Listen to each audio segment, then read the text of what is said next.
Bismillahirrahmanirrahim. Assalamualaikum warahmatullahi wabarakatuh. Waalaikumsalam warahmatullahi wabarakatuh.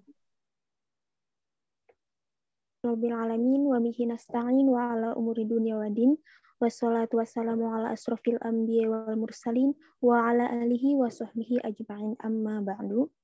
Pertama-tama marilah kita panjatkan puja dan puji syukur kehadirat Allah Subhanahu wa taala serta salawat beserta salam semoga tetap tercurah limpahkan kepada Nabi Muhammad sallallahu alaihi wasallam. Yang terhormat kepada Bapak Ivan Ahmad Gupron selaku dosen mata kuliah filsafat umum serta teman-teman yang saya banggakan. Sebelumnya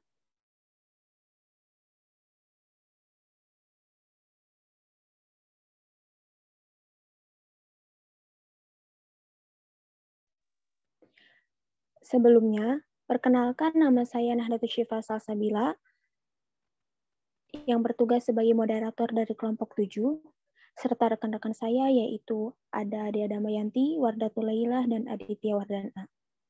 Tema presentasi dari kelompok 7 ini bertema tentang epistemologi. Langsung saja, rangkaian acara pada presentasi kelompok 7 ini yang pertama yaitu pembukaan, yang kedua yaitu penyampaian materi, yang ketiga yaitu penutup. Acara yang pertama yaitu pembukaan. Untuk membuka acara ini, marilah kita bersama-sama melafalkan lafaz ayatul basmalah. Bismillahirrahmanirrahim. Acara yang kedua yaitu penyampaian materi. Penyampaian materi pertama akan disampaikan oleh Saudari Dea Damayanti. Kepada Saudari Dea Damayanti, dipersilahkan. Baiklah, terima kasih kepada moderator. Materi yang pertama yaitu sejarah epistemologi.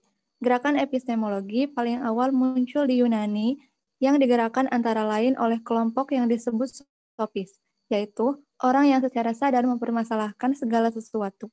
Dan kelompok sofis adalah kelompok yang paling bertanggung jawab atas keraguan itu.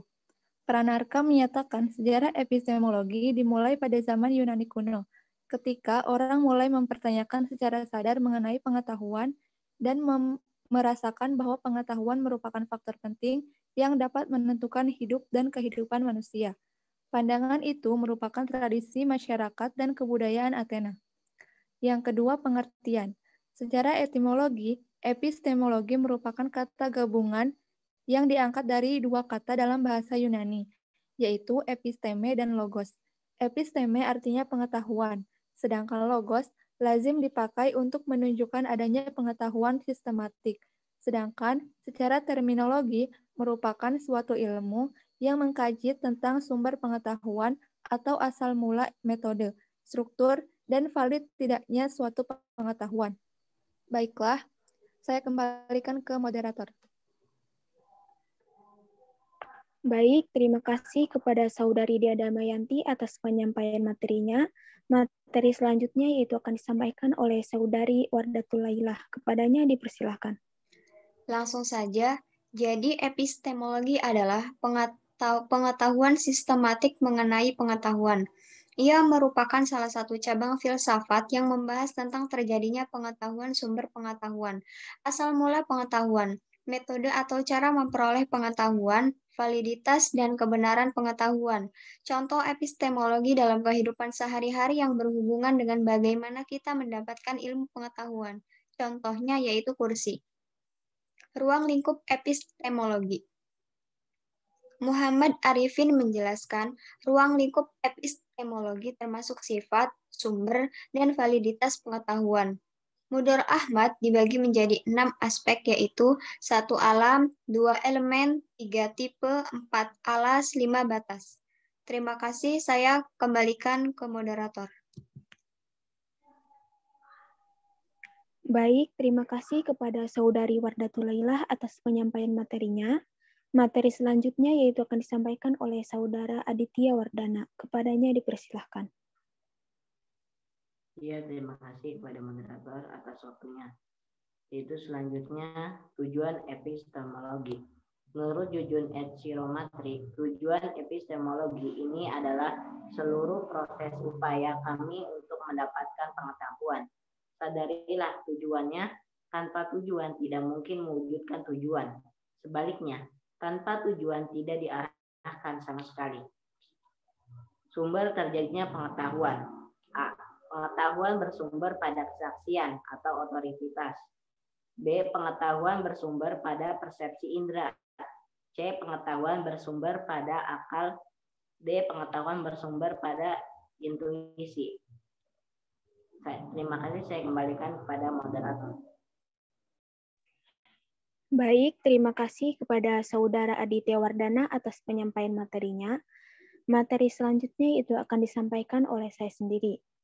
Materi selanjutnya yaitu metode epistemologi. Menurut Median Renaldo, secara umum ada 5 metode pada epistemologi ilmu, yaitu yang pertama, metode induktif, yang kedua, metode deduktif, yang ketiga, metode positivisme, yang keempat, metode kontemplatif, dan yang terakhir yaitu metode dialektis.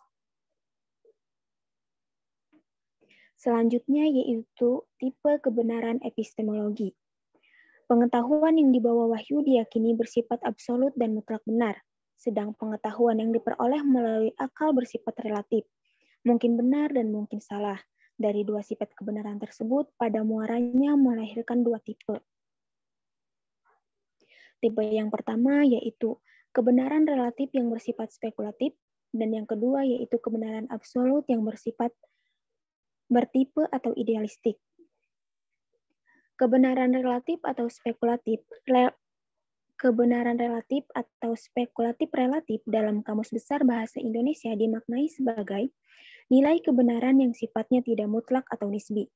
Sedangkan spekulatif dimaknai sebagai suatu nilai atau kebenaran yang bersifat untung-untungan atau spekulasi. Selanjutnya yaitu tingkat kebenaran epistemologi. Nilai kebenaran itu bertingkat-tingkat, sebagaimana yang telah diuraikan oleh Andi Hakim Nasution dalam bukunya Pengantar ke Filsafat Sains, bahwa kebenaran mempunyai 3 tingkatan, yaitu yang pertama hak al-yakin, yang kedua yaitu ain al-yakin, dan yang ketiga yaitu ilm al-yakin. Adapun kebenaran menurut Ansori mempunyai 4 tingkatan, yaitu yang pertama kebenaran wahyu, yang kedua yaitu kebenaran spekulatif filsafat, yang ketiga yaitu kebenaran positif ilmu pengetahuan, dan yang terakhir yaitu kebenaran pengetahuan biasa.